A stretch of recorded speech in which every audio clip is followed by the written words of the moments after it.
A video went viral last month.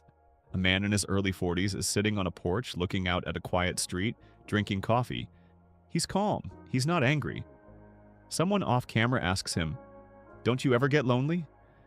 He pauses, takes a sip, and says, "I used to think loneliness was being alone. Now I know loneliness is being with someone who makes you feel invisible. I spent 20 years chasing things I was told would make me happy. A career, a wife, a house, I got all of them. And I was more exhausted than I'd ever been. I'm not lonely now, I'm peaceful. That's different." The video has 12 million views. The comments are split. Women calling him bitter, men saying they understand. But the man on the porch isn't bitter. He's describing something that millions of men have quietly discovered in the last decade. That the path they were promised, work hard, get married, provide, sacrifice, doesn't always lead to happiness. Sometimes it leads to burnout. Sometimes it leads to divorce. Sometimes it leads to a life that looks good on paper but feels empty inside. And so they've chosen a different path. They've chosen themselves. This isn't a movement about hating women. It's a movement about men finally prioritizing their own peace. And once a man reaches that place, he rarely goes back. Let's look at the numbers that explain why this is happening. In 1970, nearly 90% of Americans had been married by age 30. Today, that number is under 40%. But here's what's interesting. When researchers ask young men if they want to get married someday, the majority still say yes. They want partnership. They're just not convinced that modern marriage is worth what it costs them. A 2025 study from the Institute for Family Studies asked single men why they weren't pursuing relationships. The top answer wasn't, "I don't want commitment." It was, "I don't see what I get out of it that makes the risk worth taking." This is the calculation men are doing, not emotional, practical. What am I giving? What am I getting? And for more and more men, the equation doesn't balance. I want to tell you about a man named Tom. He's 42, lives in Colorado, works as a carpenter. He was married for 12 years. He worked overtime to pay for the house she wanted. He took on debt to pay for the wedding she wanted. He gave up his hobbies because she said he spent too much time away from home. And when he was laid off during the pandemic, she told him he wasn't the man she married. She filed for divorce 6 months later. Tom lost the house. He lost half his retirement. He got to see his kids every other weekend. He told me, "I did everything I was supposed to do. I provided, I sacrificed, I put her first, and at the end of it, I had nothing. Not nothing materially. I had nothing of myself left. I didn't know who I was anymore." It took Tom 3 years to rebuild. Not to find another woman, to rebuild himself. He started hiking. He picked up his guitar again. He reconnected with old friends. He bought a small cabin with cash. He told me, "I'm not saying I'll never date again, but I'm never giving someone that much of myself again. My peace is worth more than that." Tom is one of millions of men who went through the ringer and came out the other side with a simple realization. They don't need to be saved. They don't need to be completed. They're whole on their own. This isn't about men becoming hermits. It's about men realizing that the cultural script they were handed doesn't work for them. They were told to be providers. Then they were told that providing is outdated. They were told to be protectors. Then they were told that women don't need protection. They were told to be leaders. Then they were told that leadership is toxic. They were told to be vulnerable. Then they were told their vulnerability is a burden.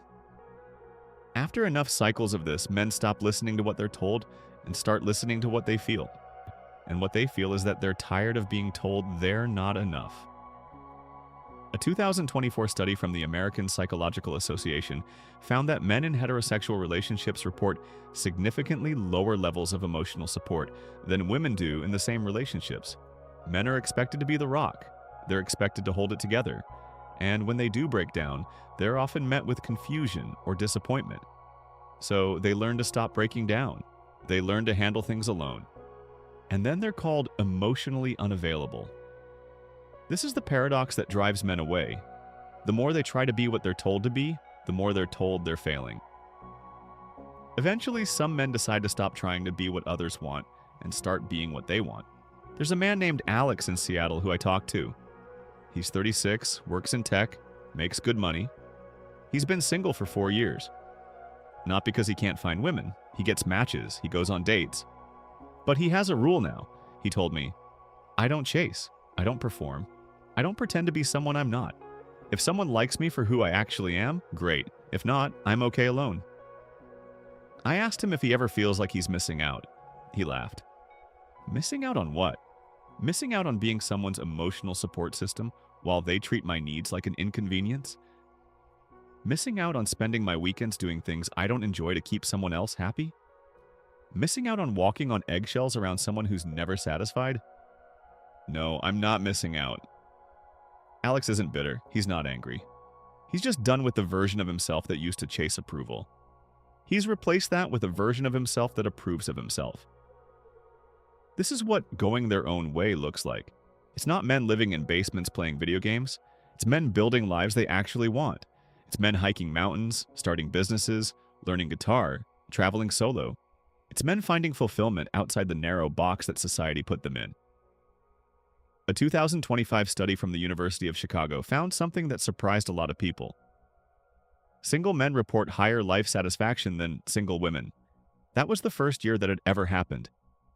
Men are learning to be okay alone. They're building friendships. They're pursuing hobbies. They're finding meaning outside of romance.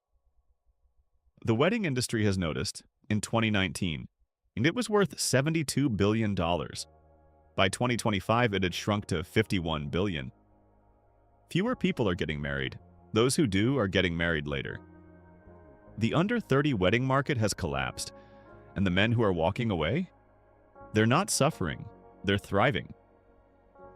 I talked to a 45-year-old man in Florida named Steve.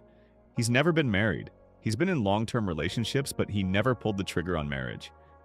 He said, I watched my friends get married. I watched them get divorced. I watched them lose their homes, their savings, their kids.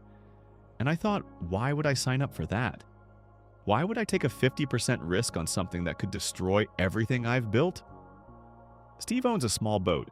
He fishes every weekend. He has a group of friends he's known since high school. He's happy. And now when I asked him if he ever regrets not getting married, he said, sometimes I wonder, but then I see my friends who are married, and I don't see what I'm missing. I see stress. I see compromise. I see people who spend more time managing their partner's emotions than enjoying their own lives. I'm good. This is the quiet revolution happening in America. Men are looking at the institution of marriage, at the dating market, at the expectations placed on them, and they're making a different choice. They're choosing peace over performance. They're choosing themselves over the script. A 29-year-old man in Nashville put it this way, I'm not anti-woman. I'm not anti-love.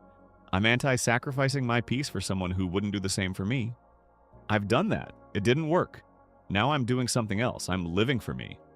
If someone comes along who fits into that life, great. But I'm not rearranging everything for a maybe anymore. This is what never coming back means. It doesn't mean they'll never be in a relationship again. It means they're never going back to the version of themselves that sacrificed everything for approval. They're never going back to the man who chased and ended up empty. They're never going back to believing that their worth is determined by whether someone chooses them.